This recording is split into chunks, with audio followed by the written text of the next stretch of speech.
వర్మ గారు నమస్తే, చెప్పండి. నమస్తే అండి. ఏంటి సార్ ఇది, ఈ వార్తలు ఏంటి, ఏం జరుగుతుంది? వర్మ గారు అందరికీ నమస్కారం. బేసిక్ గా ఎన్నికలు ఇంకా 3.5 సంవత్సరం ఉంది. దురదృష్టం ఆంధ్రప్రదేశ్ లో 2028 చివరిలోనో 2029 ప్రారంభంలో జరగాల్సిన చర్చ ఇప్పుడు జరుగుతా ఉంది. అంటే మళ్ళీ ఎవరు గెలుస్తారు, ఇప్పుడు ప్రజలేని ఇది ఆశించట్లా. ఇప్పుడు ప్రజల్లో ఏం చర్చ జరగాలని కోరుకుంటారు? ఈ రోజు కూటమి అధికారంలో ఉంది, వాళ్ళు తీసుకొస్తున్న నిర్ణయాలు మనకు లాభమా నష్టమా, ప్రయోజనాలా కాదా, ఈ చుట్టూ చర్చ జరగాలని ప్రజలు కోరుకుంటారు. విభేదించవచ్చు, సమర్థించవచ్చు.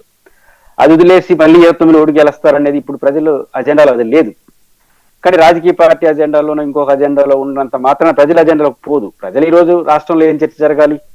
పీపీఏ పద్ధతిలో మెడికల్ కాలేజీలో ఉండాలా వద్దా, ఇంకొక పద్ధతిలో ఉండాలా వద్దా, లేదా రాష్ట్ర రాజధాని, పోలవరం, రాష్ట్ర ప్రజలకు సంబంధించిన నిత్య సమస్యలు, ఇవి చర్చనీయాంశంగా ఉంటేనే, విమర్శించుకుంటేనే బాగుంటుంది. ఆ చర్చకి వెళ్తున్నారు. ఒకటి నేను బేసిక్ గా అనుకుంటుంది వర్మ గారు, బేసిక్ గా జగన్మోహన్ రెడ్డి గారు 14లో సాధారణ ఓటమి, దాదాపు 60 సీట్లు ఏదో వచ్చినాయి. 19లో అసాధారణ విజయం, 24లో అసాధారణ ఓటమి.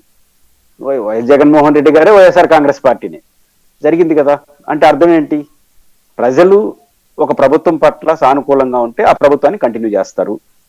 ప్రభుత్వం పట్ల వ్యతిరేకత వస్తే ఆ ప్రభుత్వాన్ని ఓడించగలిగిన సమీప ప్రత్యర్థిని గెలిపిస్తారు.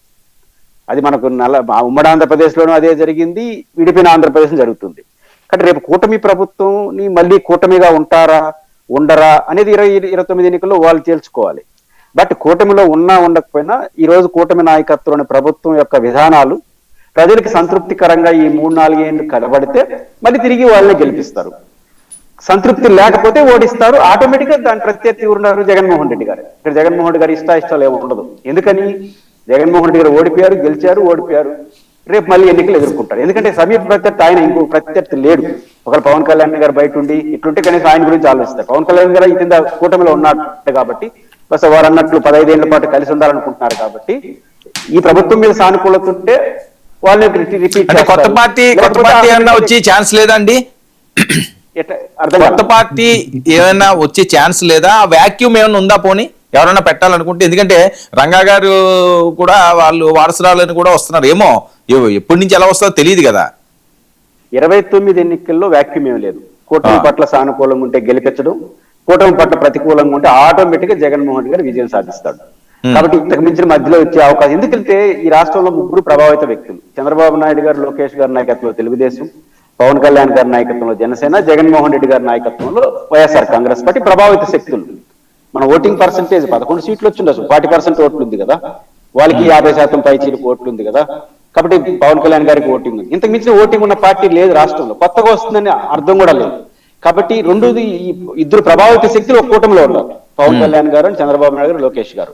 కాబట్టి దాని మీద అనుకూలంతో వాళ్ళకే కంటిన్యూ చేస్తారు. వ్యతిరేకత ఆటోమేటిక్ గా ఆ స్థానాన్ని జగన్ గారికి ఇవ్వడం తప్ప ఇంకొక ఆల్టర్నేటివ్ లేదు.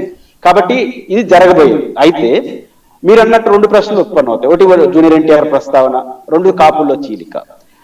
జూనియర్ ఎన్టీఆర్ ప్రస్తావన నాకు తెలిసి ఎందుకు వచ్చిందో తెలియదు, కానీ జూనియర్ ఎన్టీఆర్ గారు వచ్చినంత మాత్రాన తెలుగుదేశంలో ఓట్లు చీలిపోతాయని నేనంత అనుకోను.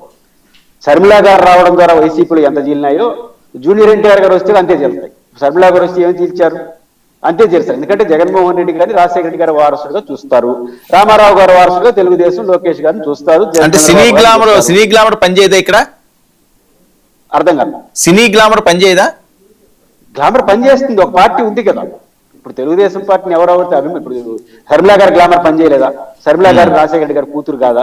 రాజశేఖర రెడ్డి గారిని అభిమానించే ఒక లీడర్ని ఎంచుకున్నారు, ఇంకొక లీడర్ కోట ఏంటంటే ఉన్నది పోతుంది కదా. ఆ మాత్రం విజ్ఞత రాజశేఖర రెడ్డి గారు అభిమానించే వాళ్ళు, తెలుగుదేశాన్ని అభిమానించే వాళ్ళు ఉంటుంది కదా. జూనియర్ ఎన్టీఆర్ గారు అభిమానం ఉండొచ్చు.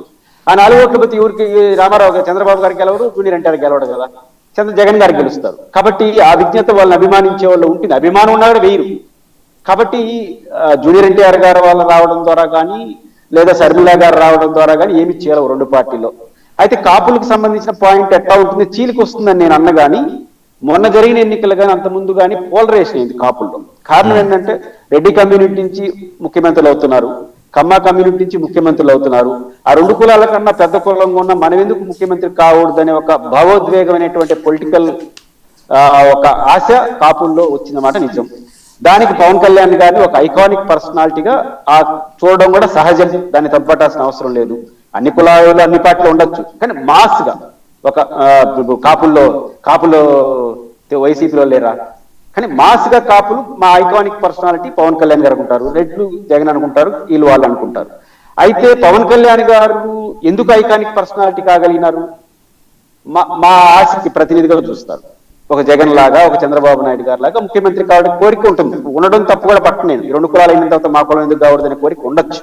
బట్ పవన్ కళ్యాణ్ గారు 29 ఏ నిర్ణయం తీసుకుంటారు, ఎలాంటి నిర్ణయం తీసుకుంటారు? ఈ రోజు 15 ఏళ్ళు అనొచ్చు, 20 ఏళ్ళు అనొచ్చు. రాజకీయ పార్టీ ఈ రోజు చెప్పినట్టు చెప్తాను అనలేం కదా. ఈ కూటమే 14 నుంచి 19 వరకు 2 కోణాలు మనం చూసినాం కదా. 14 నుంచి 18 వరకు ఇద్దరు సభలు పెట్టి బ్రహ్మాండంగా నడిపారు, బీజేపీ తెలుగుదేశం. 18 విడిపోయిన తర్వాత ఎలా విమర్శించుకున్నారో కూడా మనం చూసాం. రాజకీయాలు సహజం, మళ్ళీ అలా కలిసిపోయినట్టు కూడా చూసాం. మన ఈ 3 పార్టీల్లో కలయిక, విడిపోవడం అన్ని చూసినాం కదా. కానీ ఈ రోజు 14 నుంచి 18 వరకు చెప్పిన మాటలు 18 తర్వాత ఎన్నికల వరకు ఎట్లా పోయినాయి? కాబట్టి ఈ రోజు చెప్పిన మాటలు రేపు ఉంటాయని అనలేము. కాబట్టి 3 పార్టీలు ఎలా ఉంటాయి? పవన్ కళ్యాణ్ గారు 2029 ఎన్నికల్లో కూడా 15 ఏళ్ల పాటు తెలుగుదేశం పార్టీ, ముఖ్యమంత్రి చంద్రబాబు గారు ఉంటారు అని అంటే కాపుల్లో 19లో పోలరైజ్, 24లో పోలరైజ్ అయినట్టుగా పోలరైజ్ కారు. దానికి ఎవడో చీలికి తేవాల్సిన అవసరం లేదు, ఎవరు ప్రయోజనాలు చూసుకుంటారు. దానికి ఆశా కిరణ్ గారు, ఎల్లయ్య పుల్లయ్య ఏం అవసరం లేదు. ఖచ్చితంగా పవన్ కళ్యాణ్ గారు వాళ్ళ ఆశలకు ప్రతినిధిగా ఉన్నప్పుడు వచ్చినంత యాక్సెప్టెన్స్ యథాతథంగా 29లో కూడా 15 ఏళ్ల పాటు చంద్రబాబు గారు, లోకేష్ గారు ఇట్లే ఉంటారంటే మాత్రం ఆ పోలరైజేషన్ జరగదు. దానికి జగన్ గారు పోయి చీలికి చేయాల్సిన అవసరం, ఇంకొకరు రావాల్సిన అవసరం లేదు. ఆ పోలరైజేషన్ ఉంటుంది. మొత్తం వచ్చారని నేను అన్ను, ఆ పోలరైజేషన్ ఉండదు. కానీ బేసిక్ గా 29 ఎన్నికల్లో కూడా ప్రజల ఆకాంక్షలు బట్టే ఉంటాయి తప్ప ఈ కులాల కాంపోజిషన్ వీటి బట్టే ఉండవు. కాబట్టి ఇది 1%, 2% ప్రభావితం చేస్తాయి. మేజర్గా ప్రజల విశ్వాసాన్ని ఈ ప్రభుత్వం కొనసాగిస్తుందా, తగ్గించుకుంటుందా అన్న ప్రామాణికంగానే 29 ఎన్నికలు కూడా ఉంటాయి. Right, okay. మోహన్ రెడ్డి గారు